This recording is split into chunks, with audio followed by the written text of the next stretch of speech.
오늘부터 이단 연구라는 주제로 이제 한 20주 정도 공부하려고 하는데요. 이단이란 무엇인가 라는 제목을 붙여왔어요. 이단하면 여러분 제일 먼저 떠오르는 게 뭐예요? 신천지 제일 많이 떠오르죠.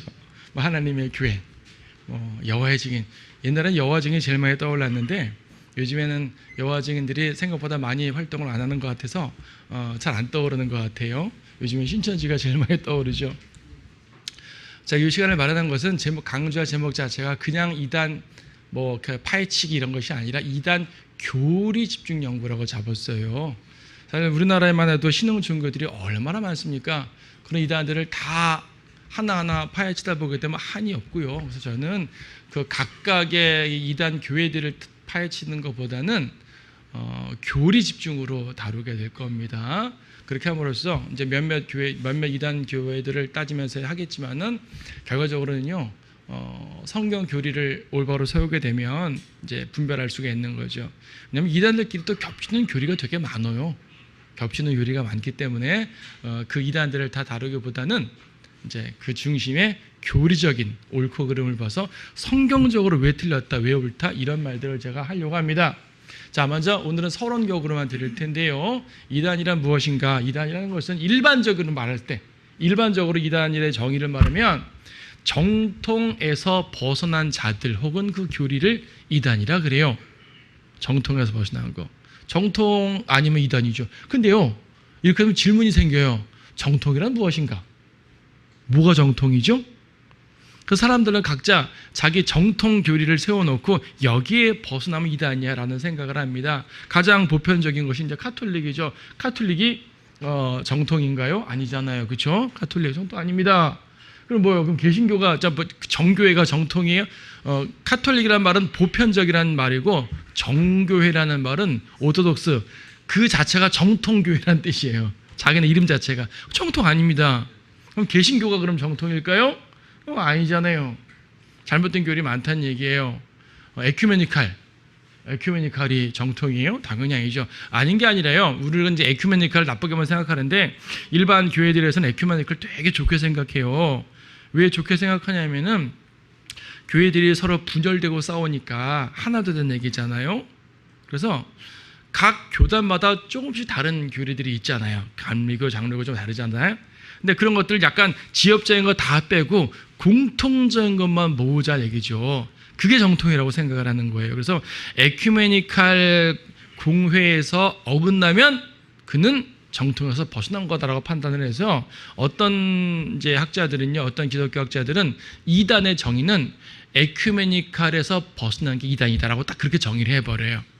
우리는 에큐메니칼 이단이라고 말하는데 정반대죠, 그렇죠? 그래서 이제 이 이단에 대한 정의를 진짜 정의를 말하면 저게 정의죠. 성경에서 성경적 진리에서 벗어난 자들 혹은 그 집단 이게 이단 아니겠어요? 이게 이단입니다. 정통에서 벗어난 게 아니라 성경적 진리에서 벗어난 게 이단이죠. 어떤 거예요? 그들은 인위적으로 성경을 해석을 합니다. 그리고 성도들의 믿음을 파괴시키지 않습니까? 주인들을 구원받지 못하게 할 뿐 아니라 그리스도를 손상시키죠. 이런 것들이 바로 이단의 모습이에요. 어떤 구체적인 몇몇 교단들이 이단이 아니라 이단 교리, 비성경적인 교리들이 성도들을 파괴시키고 예수 그리스도를 손상시키는 겁니다. 우리는 그것에 대해 초점을 맞춰보려고 합니다. 아예 이방 종교를 이단이라 말하진 않죠. 그건 타종교회 그냥 이교도예요. 기독교 테두리 안에 있는 거짓 교리를 따른 자들, 이들이 바로 이단입니다. 우리는 이들에 대해서 살펴보려고 하는 거죠. 반드시 기독교 테두리 안에 있는 거짓 교리들. 그러니까 진리의 왜곡 정도가 다양한데 이단 교리라고 해서요, 약간만 잘못 아는 경우가 있고 많이 잘못 아는 경우가 있잖아요. 그래서 어떤 이단 교리는 구원과는 관계없지만 성경적 진리가 아닌 경우도 있어요. 이것도 이단 교리죠, 엄밀히 말하면은. 하지만 보통 이단 교리라고 말할 때는 주로 구원론부터 터치가 되죠. 아무래도 구원론과 종말론, 성도들의 믿음 생활하는 그러한 그 교회론, 이런 부분들에 대해서 심각한 오류들을 갖고 있는 것이 이단 교리들이에요. 그래서 사실은요, 특정 교주가 있는 그런 사이비 있잖아요. 그건 우리의 연구에서 해당되질 않아요. 사실은 그거는 기독교 이단이 아니라 아예 사이비죠. 좀 다른 개념입니다. 그래서 이제 이단에 대한 이런 정리가 있는데 정통에서 벗어난 자들을 이단이라 말하다 보니까 진짜 이단에 의해서 이단으로 몰린 성도들이 이단으로 몰리게도 되잖아요. 여기 사도행전 24장 5절 보게 되면은 24장 5절에서 사람들이 사도 바울을 고소할 때 뭐라고 말하냐면 사도행전 24장 5절에서 우리가 알고 보니 이 사람은 전염병자가 되어 세상에 있는 온 유대인 사이에 소요를 일으킨 자로서 나사렛 이단의 두목이며 그러죠. 이단의 두목이라 말합니다. 바울이 이단이 된 거예요. 바울은 이단이 아니죠. 근데 이단으로 취급받았다는 얘기죠. 이처럼 가짜 이단들에 의해서 이단으로 취급받는 사람들, 성경들에 있는 사람들이 간혹 이단 소리를 듣는데 그것은 우리가 바울과 같은 이러한 개념의 이단인 것이죠. 그래서 우리가 이제 보통 말할 때 이단을 영어로 표현하게 되면 헤레시라는 단어가 있고요, 섹트라는 단어를 써요. 둘 다 이단을 표현하는 단어들인데요. 헤레시라는 개념은 교리적 개념에서 말하는 거예요. 그래서 이단 교리를 말할 때 헤레시라는 단어를 쓰고, 그 다음에 이단 종파적 개념. 그러니까 섹트라는 말 자체가 분파란 말이거든요. 단어 뜻 자체가 분파란 말이에요. 섹션, 그렇죠? 그래가지고 이제 이것을 종교적으로 썼을 때 이단 종파라는 개념으로 하죠. 어떤 집단들, 여화적인 집단이죠, 집단. 네. 이런 집단들을 이제 이단 종파라고 말하고, 이단 교리라는 것은 좀 더 포괄적이죠. 일반적으로 이단이 아닌 보통 일반 교회라고 말하는 교회들에서도 이단 교리가 있잖아요. 그래서 헤레시, 즉 교리적 이단이 좀 더 광범위하고요, 또 정도도 다양하죠. 이단 종파하게 되면은 일단 사회적 낙인이 딱 찍혀요. 그죠? 제7매교도들은 헤레시가 아니라 섹트로서 이단이었어요. 우리의 믿음의 선조들, 제7매교도들 이제 섹트로서 이단이 되올 수밖에 없었는데 그룹으로 묶여지는 거죠. 그래서 우리가 여러분 교회사를 나중에 교회사를 강의할 기회도 잡으려고 하는데요. 보게 되면은 왈덴스, 폴리시안, 도나티스트 이런 말 들어보셨잖아요. 제7매교도, 아나바프티스트 이런 사람들을 다 그리스도인이 하면 되는데 그리스도인이라는 이름을 쓰지 않고 집단 이름을 딱 붙였어요. 그 말은 뭐냐면 너희들은 그리스도인 아니야, 너희들은 도나티스트야. 너희들은 그리스도인 아니야, 너희들은 왈덴스야. 이렇게 붙여버리는 거죠. 붙여버림으로써 하나의 섹트, 이단 종파라고 덮어씌우는 이런 구분을 만들어 버리는 거예요. 사실은 성경들에 있는 사람들은 이단이 아니거든요. 당연히 아니죠. 헤레시는요, 그들이 헤레시예요. 잘못된 교리를 갖고 있으니까. 자, 이와 별도로 컬트라는 말도 쓰죠. 컬트라는 말도 이단이라는 말을 쓰기도 하지만 사실 컬트는 이단이라는 말은 잘 안 쓰고 아예 사이비, 이교, 희한한 종교 행위를 하는 거, 어떤 마귀숭배 같은 거 있잖아요. 오컬트라는 말도 쓰지만은 컬트는 그런 개념의 종교 쪽이에요. 그러니까 특히 사이비라고 말하는데 사이비하고 이단은 단어 뜻 자체는 사실 그거예요. 그거지만 쓰이는 쓰임새를 말할 때 이단은 그래도 기독교 내에 있는 이런 이제 잘못된 교리를 갖고 있는 사람들을 말하는 것이고, 사이비는 아예 기독교라고 감히 말할 수 없는 사람들, 특히 자기 교주를 세워가지고 사회적 무리까지 일으키는 경우, 그렇죠? 이런 경우를 보통 사이비라고 하고요. 이게 사이비 교회에 우리 자녀들이 빠졌습니다, 구해주세요 이런 말들은 주로 이제 그 사이비 쪽에 해당되는 말이지, 이단하고는 보다는 좀 더 심한 사람들을 말하는 거죠. 그래서 우리는 이제 이 헤레시 쪽으로 집중해서 강의를 하려고 합니다. 이단에 대해서 잘못된 규정, 아까 이제 이단의 정통이 어쩌고저쩌고 말했는데, 사람들이 말할 때 이단 규정을 할 때 가장 많이 하는 게 주기도문과 사도신경 안 하면 이단이다라고 말하죠. 우린 주기도문, 사도신경 안 하거든요. 자, 주기도문은요, 사실 어떻게 보면은 우리가 이제 교리적으로 환란 교리를 말하지만 환란 교리를까지 가지 않다 하더라도 주기도문의 내용 자체는 우리가 영적으로 교훈받기에 되게 좋은 기도의 모범이 돼요. 교리적으로 몇몇 구절 빼놓고는 전반적으로 말해서 예수님이 사도들에게 기도하는 방법을 가르쳐 주시되, 사실은 주기도문이 아니라 주님이 가르치신 기도죠, 그렇죠? 주님께서 기도를 가르쳐 주셨을 때 우리에게 되게 중요한 교훈들이 거기에 담겨 있기 때문에 주기도문을 그대로 암송까지는 안 하더라도 그 기도의 내용들에서 배워서 그 기도의 가르침대로 기도한다면 참 좋은 기도가 되는 거예요. 하지만 그래서 주기도문엔 긍정적 요소가 없지 않아 있어요. 하지만 주기도문을 예배 때마다 꼭 해야 된다든지 이런 건 아니잖아요. 그래서 그것을 안 하면 이단이다. 즉 자기네 정형화 만든 게 문제죠. 근데 주기도문은 그 정도 중립적으로 볼 수 있지만 사도신경은 정말 중립적으로 볼 수가 없는 거예요. 사도신경 예전에 많이 해보셨겠지만 뭐 이렇게 지면상 다 하진 못하고 간단하게 사도신경의 뒷부분 많이 보셨죠? 요즘에는 이제 새로 새 번역이 있어서 이렇게 표현하지 않고 좀 부드럽게 표현하는 것 같은 내용은 이거예요. 사도신경의 마지막 부분입니다. 성령을 믿사하며 거룩한 경외와 성도가 서로 교통하는 것과 죄를 사하여 주시는 것과 몸에 다시 사는 것과 영원히 사는 것을 믿사옵나이다 이렇게 표현을 했는데 요즘에 새 번역에서는 거룩한 공교회 이런 식으로만 바꿨을 거예요. 성도들의 서로 교제 쪽으로 바꾸고 그로 바꾸는데 뭐 그 말이죠. 사도신경을 제대로 전체적으로 강의하는 건 다음 기회에 하고 간단하게만 보게 되면은 거룩한 공회란 말은요 홀리 캐톨릭 처치라는 말이에요. 카톨릭이라는 말은 로마 카톨릭 그거를 말하는 건 사실은 아니고 보편적이라는 말이기 때문에 그래서 유니버설 처치라고도 바꿔서 합니다. 하지만 아무리 보편적이라는 말을 한다고 하더라도 카톨릭에서 로마 카톨릭에서 저 말을 썼을 때는 자기네 집단 교회가 우리가 보편적 교회야 그런 말이거든요.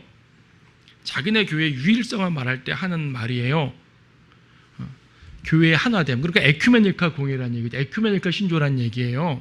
사도신경은 사도들이 만든 신경이 아니고 그 니케아 종교회 이후에 뭐 우리 교회에서 나중에 볼 기회가 있겠지만 뭐 콘스탄티노플 종교회 이런 몇 가지 종교회가 있었어요. 그런 공회들을 거치면서 완성된 이것이 사도들부터 믿어왔던 정통 교리다라고 말하는 것을 세운 게 사도신경인데 거기 왜 홀리 카톨릭 처치가 들어가냐고요. 카톨릭의 자기네 집단, 우리의 보편적 교회, 여기 이 테두리에 벗어나면 이단이야. 이걸 말하고 싶은 거예요. 이 사람들이 이걸 말할 때는 자기네 신앙 고백, 교회의 정통성을 이제 부인하는 걸로 여겨지는 거죠. 사도신경을 안 할 때는. 성도가 서로 교통하는 거. 그래도 이제 개신교에서는 이 말을 성도들의 어떤 이제 교제권으로 해석을 하는데 카톨릭에서는 성인들과의 교류로 이해를 하죠. 실제로 사도신경을 개신교판 버전과 천주교판 버전이 있어요. 천주교판 버전에는 성인들이란 말이 직접 나옵니다. 성인들과의 통공을 믿사오며 라고 말해요. 성인들과 교통한다. 성인들과 교통한다는 얘기가 성인들의 기도도 하고 성인들의 보호도 받고 뭐 이런 말이거든요. 마리아의 보호를 마리아에게 기도하는 것도 잘못됐는데 이건 성인들에게까지 기도를 하죠. 그러니까 이 사도신경은 그런 신경이에요. 이런 신경을 개신교식으로 약간 말을 좀 약간 바꿔서 한다고 하더라도 본 의미가 달라질 수는 없거든요. 그래서 이런 걸로 이단 판단하면 안 된다. 오히려 이게 더 이단이다. 이단 교림을 알 수가 있게 되는 거죠. 사도신경은 다음에 카톨릭을 할 때 좀 더 자세하게 살펴보려고 합니다. 이런 말이죠. 다수면 정통이고 소수면 이단이다. 이렇게 직접 말하진 않지만요. 대부분 그렇게 말하는 가운데 그게 있어요. 기독교계라는 커다란 덩치, 커다란 덩어리 있잖아요. 기독교 계, 천주교 계. 이 계란 말이 킹덤이란 말이에요. 기독교 왕국이란 말이거든요. 크리스탄덤 그러잖아요. 기독교 왕국 속에 포함되지 않으면 이단이다 라는 그런 개념이에요. 그래서 사람들은 자꾸 어떻게 하려냐면은 세력을 넓히려고 그래요. 다수가 되려고 하죠. 다수 되면은 이단을 벗어나니까 실제로 우리나라의 1970년대, 80년대에 은사주의가 이단으로 들어왔었어요. 그러니까 들어올 때 이단 소리를 들었어요. 그래서 몇몇 교단들에서는 처음부터 방언하고 같이 순복음교회에 발맞췄지만 예를 들어서 이제 장로교 통합측 같은 교단에서는 거대 교단에서는 은사주의를 이단으로 규정했었다고요. 처음에는 이단은 했는데 세력이 너무 커지니까 이단 소리 할 수 없죠. 이와는 좀 다르지만 침례교도 처음에 이단 소리 들었어요. 우리나라에 들어왔을 때. 왜냐하면 다 세례 주는데 혼자 물에 푹 담그고 다니니까 이상하잖아요. 일단 정서상 안 맞아요. 우리나라 사람 정서상. 그러니까 이단 소리를 들어왔는데 침례교회가 교세를 키우고 또 일반 교회 속으로 자꾸 들어가요. 자꾸 들어가서 이단에서 벗어나게 되죠. 세력이 커지면 이단에서 벗어나는 법이에요. 그래서 자꾸 세력을 키우려고 그래요. 성서 침례교회에도 일반 침례교회보다는 좀 더 괜찮으니까 이단 소리에 들었는데 교세를 키워서 이단 소리를 듣지 않으려고 하는 거예요. 킹제임스 계통에 있는 어떤 교회들도 자꾸 개신교회에서 이단 소리를 들은 게 싫으니까 교세를 키워서 개신교랑 발을 맞춰가면서 이단에서 벗어나려는 노력들을 꽤 많이 하는 거예요.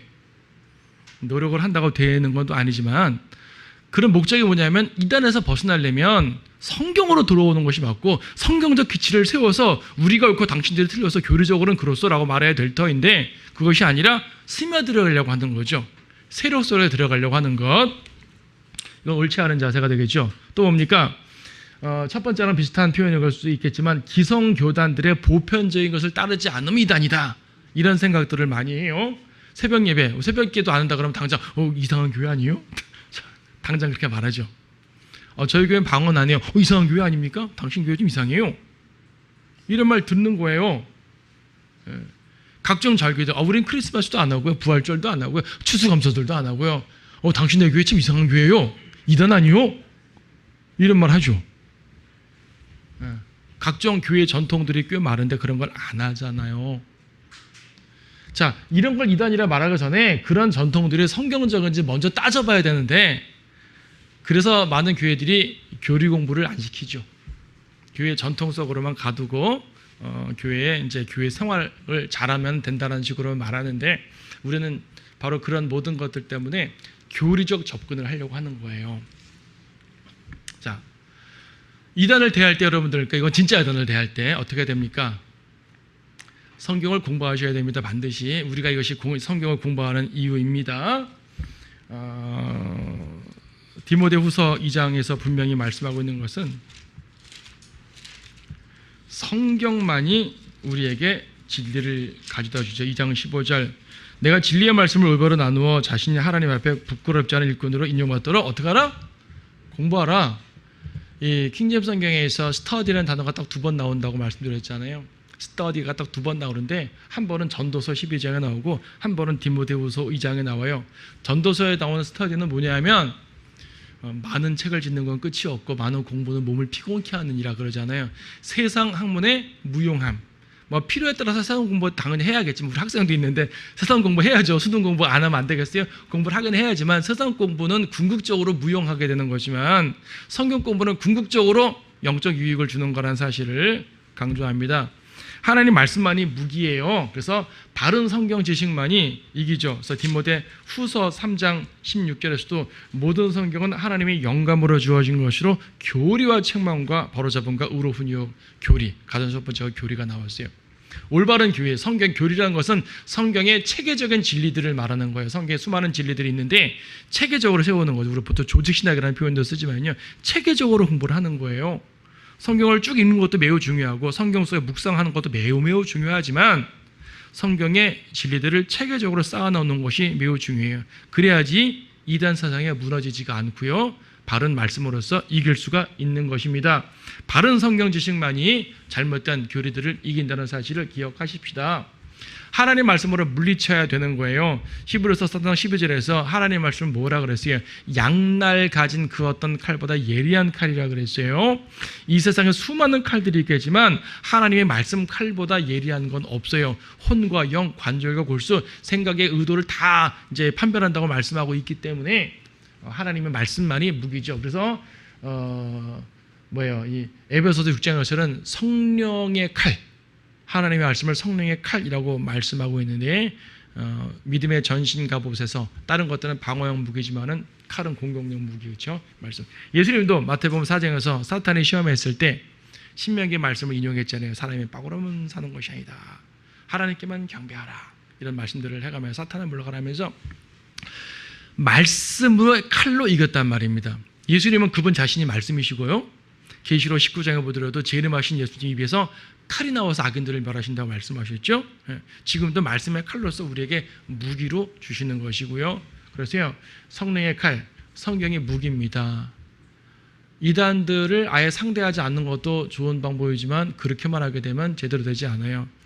아예 사이비들은 사실 상대하지 않는 게 제일 좋지만 우리가 아까 말한 것처럼 개신교 내에 있는 이단 교리들이 꽤 많다 그랬는데 그분들 다 상대 안 하시겠어요? 상대 안 하시면 그분들에게 어떻게 진리를 전파하시겠어요? 누군가가 우리의 믿음에 잘못됐다고 걸어오면 우리의 말씀으로서 방어해야 되지 않겠어요? 우리의 믿음을 방어도 해야 되고 잘못된 것들을 칼로 찌르기도 해야 되는 것이고, 오전에 설교 들었지만 육신적 혈기로 하란 말이 절대로 아닙니다. 하나님 말씀으로 하라는 소리예요. 그러려면 당연히 말씀의 공부를 해야 되는 거죠. 그래서 제가 자꾸 서두에서 처음부터 말씀드리지만은 어떤 집단을 연구하지 않고 교리를 연구하겠다고 말씀을 드리는 이유가 거기에 있습니다. 그리고 주변에 이런 이단에 쌓인 사람들 있다면은 훈계를 하셔야 돼요. 안 하시면 안 돼요.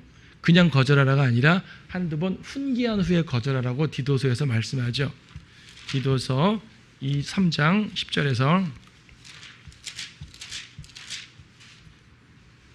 이단 종파에 속한 사람은 한두 번 훈계한 후에 거절하라 라고 말씀하고 있습니다. 거절해야 돼요.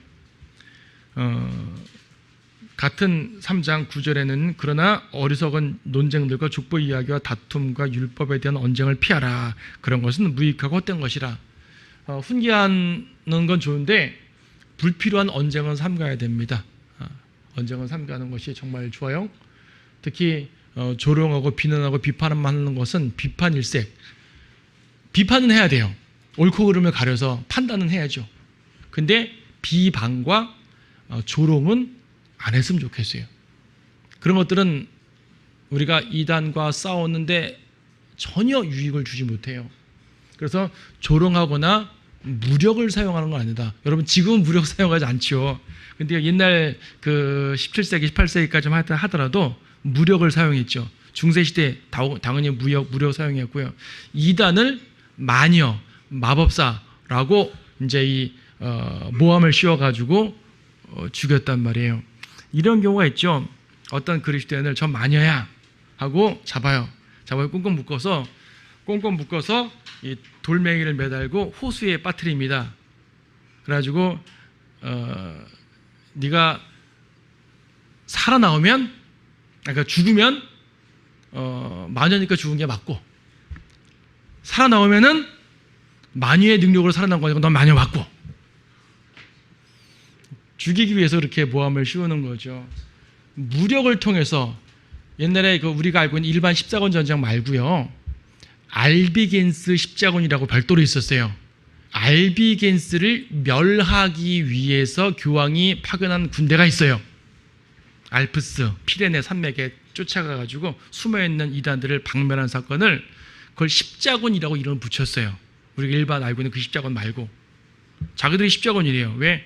하나님의 이름으로 이단을 죽이는 군대니까.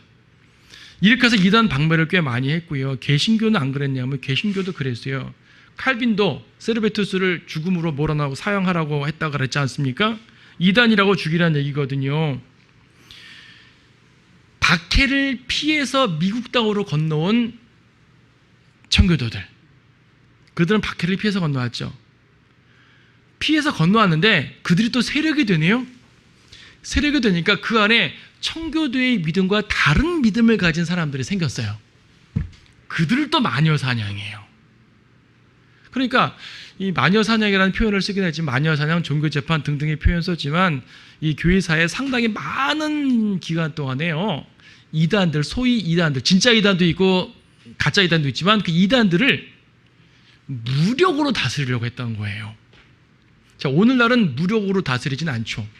그러나 과거에 그런 일이 종종 있었고, 제도를 가지고 이제 핍박하는 것도 무력으로 삼는 것 중에 하나잖아요.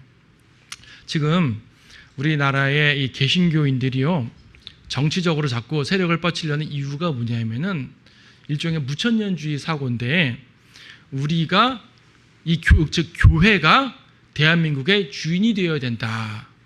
왜 과거에 성시화 운동 이런 말 했었죠. 서울을 주님께 드립니다. 자기가 뭔데 서울을 주님께 드려요? 서울을 봉헌한대요. 그런 얘기 어느 대통령 말씀하는 게 아니에요. 많이 그래서 저도 대학 때 선교운동할 때 그런 말 많이 했었고요. 그러니까 무천년주의의 일환인데 뭐냐면, 다시 말하면 좀 구체적으로 말하면 기독교인들이 이 사회의 주인이 되겠다는 말이에요. 이렇게 되면 되게 좋을 것 같죠? 어떻게 줬냐면은 일단 주일날 국가시험 안 봐도 돼요. 주일날 국가시험 보니까 예배 못 들어서 얼마나 불편한 사람 많잖아요. 그러니까 그런 것들 예를 들면서 말하면 그래 교회가 주인이 되어야 돼. 되게 고무가 되죠. 그런데 그렇게 다 뭐가 되냐면요. 그 해당되는 교파를 제외한 다른 이런 그 교파들은요. 이단으로 물려가지고 법적 제한을 받을 거예요. 옛날처럼 군대로 이렇게 죽이지도 않겠지만 법적 제한을 받는 거예요. 이것이 바로 대환란 때 펼쳐질 일이에요. 대환란 때 카톨릭을 중심으로 세계 종교가 에큐메니컬 종교가 이루어지고 이 종교에서 벗어난 사람들은 전부 다 죽임을 당한다든지 이렇게 제도적으로 압박을 당한다든지 그랬어요. 16세기에 제침례교도가 이제 스위스 안에서 탄생했을 스위스 형제단 이름으로 탄생했을 때 그들은 유아세례 문제가 갖고 시작됐거든요. 유아세례 하면 돼, 안 돼 논쟁하다가 침례교도들은 유아세례 하면 안 돼라고 이제 교회에서 분리를 한 거예요. 근데 그 스위스 당시에 그 교회는 스위스 국가, 스위스 정부, 스위스 의회에 연결되어 있었거든요. 그러니까 교회에서 벗어난 사람들은 공민권이 박탈되는 거죠. 국가의 공민권이 박탈돼 법적 보호 못 받아요. 그래서 그때 어떤 법들이 나오냐면 아기들을 세례 주지 않는 부모들은 처음에는 벌금형을 때린다. 그래도 안 들으면 감옥행이다. 그래도 안 들으면 사형에 처할 수 있다. 이렇게 법들을 만들었어요. 실제로 이루어졌던 법들이에요. 그러니까 오늘날 많은 이 침례교도들이라는 사람들이 정치에 연합해가지고 뭔가를 해보려고 그러는데 겉으로는 하나님 나라를 이룬다는 거지만 사실 그것은요. 이 사회가, 이 대한민국이 기독교 사회가 되면 제일 먼저 제재를 당할 사람들은 우리란 사실을 알아야 돼요. 실제로 과거에 교회사가 증거하는 바예요. 그거는. 그래서 이제 이단이든 아니든 간에 믿음에 달려야 한다는 것 때문에 법적, 사회적, 군사적, 경찰적 제재가 들어가서는 안 됩니다. 이건 실제 이단에 대해서도 마찬가지예요. 실제 이단에 대해서도 그러면 안 되죠. 루터가 멋진 말을 했어요. 루터가 뭐라 그랬냐면 이단은 칼이 아니라 설교로 다스려야 된다. 물론 여기서 루터가 말할 때는 루터도 침례교도를 이단이라고 정죄한 상황에서 한 말이에요. 제 침례교도는 이단이야. 그런데 칼로 하면 안 돼. 설교로 해야지. 라고 말했고 칼빈이나 찌빙글리 같은 많은 다른 개혁주의자들은 그런 사람들은 이단은 하나님의 백성이 아니니까 칼로 제해야 돼 라고 말했죠. 그러니까 루터가 교리적으로 틀린 게 많지만 루터의 자세 중에 되게 좋은 자세가 꽤 많아요. 그래서 하나님께서 루터를 비록 교리적으로 틀린 게 많음에도 불구하고 쓰신 이유가 이런 데 있는 것 같아요. 우리도 이런 부분들에 대해서 분명히 아시고 여러분 주변에 이단들이 있고 하게 되면 안타까운 마음으로 말씀으로 자꾸 깨우치셔야 돼요. 하지만 뭐 비난하고 조롱한다고 해결되는 게 아무것도 없어요. 비난하고 조롱하게 되면 내 기분만 좋아지는 거예요. 아, 속 시원하다. 근데 정말 속 시원한 게 아니거든요. 많은 교회 설교자들이 조롱하고 비난하는 것으로 그 시간들을 쓰는데 그렇게 되면은 이 교회 회원들이 맞아 우리 교회가 최고예요, 최고. 이게 그들의 생각의 결론이 되어버리는 거예요. 하나님 말씀과 예수 그리스도가 높아지는 것이 아니라 교회와 목사와 자기들이 높아지는 경우가 생기거든요. 이걸 위해서 다른 사람들을 자꾸 이단으로 정죄하는 교회들이 많은데 그건 또 곤란합니다. 자, 그래서 우리는 이제 오늘은 서론격이니까 구체적으로 다루지 않고 다음 시간부터 로마 카톨릭을 필두로 시작을 할 거예요. 자, 이 시간은 어떤 이제 이 이단들을 다룰 거냐 하면 이런 걸 다룰 겁니다. 이단 종파를 다룰 거예요. 여호와 증인, 카톨릭, 안식교, 몰몬교 같은 대표적인 쉽게 말해서 클래시컬한 이단들이죠. 꽤 오래된 이단들인데 신흥 종교보다는 오래된 이단들을 제가 다루는 이유가 뭐냐면 아무리 이단들이라도 오래됐다는 얘기는 자기들끼리 체계가 잘 탄탄하다는 말이거든요. 체계가 탄탄하다는 말은 교리가 비록 잘못된 교리지만 정립됐다는 말이에요. 다시 말해 그 잘못된 교리를 제대로 비판할 수 있는 요소가 되고 그런 교리들을 이제 성경적으로 비평하면서 바른 교리를 세울 수가 있기 때문이에요. 그래서 카톨릭이나 여호와 증인 같은 부분들을 집중적으로 다루면서 그들의 교리, 그러니까 그들이 어떻게 생겼고 어떤 사회적 물의를 일으켰고 이런 건 안 다룰 것이고 그들의 지도자가 어떤 비리를 했고 이런 건 제 관심 아니에요. 그들의 비리나 이런 뭐 가십 같은 것들은 다른 채널들에서 습득하게 바라고, 저는 그런 것들 안 하고 오직 교리만 갖고 따질 테니까 그렇게 아시면 좋겠어요. 그리고 저는 이단 종파뿐 아니라 개신교 내에 있는 이단 교리들도 다룰 것이에요. 은사주의, 극단적 칼빈주의, 구원파, 침례에 의한 중생, 이런 게 이단 교리들이 있어요. 이거는 개신교 내에 있는 이단 교리들이에요. 그러니까 이런 걸 개신교는 보통 이단이란 말 안 하잖아요. 이단 종파 섹트란 말을 안 쓴다고요. 하지만 그 안에 헤레시, 이단 요소들이 되게 많은데, 그런 대표적인 요소들을 봄으로써 우리의 믿음을 올바로 세우는 것, 정통 교리를 세우는 겁니다. 그래서 이단 연구는요, 조직 신학의 또 다른 형태의 조직 신학인 거예요. 근데 조직 신학은 쭉 순서대로 나가는 거고, 이단 연구를 통해서 올바른 교리를 알게 되니까. 자, 원래는 이 둘만 제 관심이었는데, 그래도 워낙 사회적으로 이슈가 되고 있는 걸 또 너무 무시하면 또 곤란할 것 같아가지고 좀 이것도 다루긴 다뤄야 될 것 같아요. 신천지나 하나님의 교회 같은 현실적으로 오늘날 위협이 강한 종파들에 대해서도, 사실 이것은 사이비이기 때문에 우리의 주제하고는 약간 벗어나긴 했지만 그래도 다루는 게 좋을 것 같아서 이것도 뒷부분에 다루려고 합니다. 사이비 집단들. 이런 교회들이, 이런 집단들이 오늘날 보니까 교세가 되게 세죠. 교세가 세다는 얘기는 그만큼 끄는 매력이 있다는 말이잖아요. 그리고 그 사람들은 그냥 말하는 게 아니라 다 성경을 통해서 말하니까, 그래서 이들의 잘못된 성경 해석, 그들의 잘못된 교리, 성경에 대한 잘못된 인용 방법, 그것으로 인해서 성도들이 잘못 미혹될 때 어떻게 해야 되는 것인가, 이것이 이 강좌의 목적이에요. 성경 공부 시간이에요, 이 시간은요. 그래서 조직체계나 사회적 문제는 다루지 않고 교리 중심 연구가 될 겁니다. 이걸 염두에 두시고 다음 시간부터 카톨릭을 중심으로 이제 한 3시간 정도 이런 식으로 이제 해서 한 20강좌 정도 준비를 했어요.